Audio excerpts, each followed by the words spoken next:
Et comme tout étudiant assez classique, j'avais un petit job à côté, livreur de pizza pour une grande enseigne, Pizza Hut pour pas les citer. Des opportunités sont arrivées. Parce que une collaboratrice qui était en congé maternité partait pour quelques mois, on me propose d'évoluer. C'est mon premier vrai job.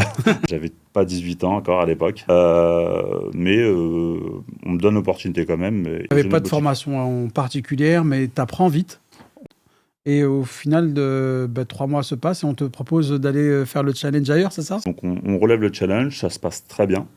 Okay. Mais cette sensation de vite s'ennuyer, pomme de pain, où je postule pour un directeur adjoint d'établissement. 18 ans, il ne faut quand même pas oublier. Il nous dit une phrase assez qui marque et qui me marque encore aujourd'hui.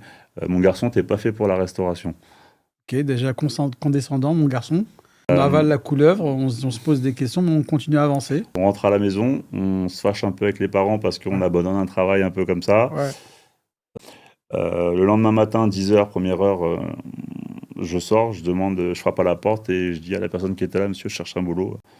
Je sais pas tout faire, mais je cherche un boulot, j'ai pas le choix. Monsieur me dit, reviens demain, tu commences. Donc, je passe ma journée tant bien que mal, parce qu'il faut pas oublier que quand on travaille pas et qu'on n'a pas de toit, passer une journée, c'est pas si simple que ça.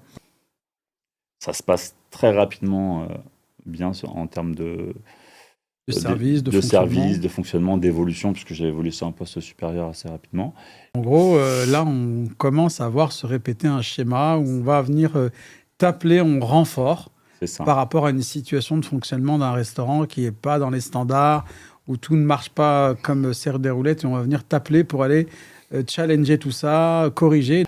Faut pas oublier qu'on a 18 ans et qu'un mois et demi avant, on a fait quelques nuits dans sa voiture. Ouais. Je passe 1 an chez ce monsieur. Et il y a un client qui venait régulièrement, qui était aussi restaurateur, qui me dit « Tiens, j'ouvre un gros restaurant à Saint-Germain-en-Laye ». À l'issue de cette expérience en indépendant, avec ce restaurateur indépendant, je me dis c'est peut-être le moment de se lancer. C'était refus. Parce que pas facile de prendre un refus, parce que les ambitions, tu as l'impression qu'elles sont freinées d'un coup ou d'un seul. Ouais. Et là, tu réfléchis, tu passes des nuits difficiles, faut pas se mentir. Et je vois ce brasseur et je lui dis, écoute, moi j'ai pas d'argent, qu'on soit bien clair.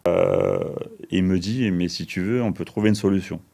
Voilà. Et il me dit, écoute, on va faire une entrée en location-gérance avec option d'achat.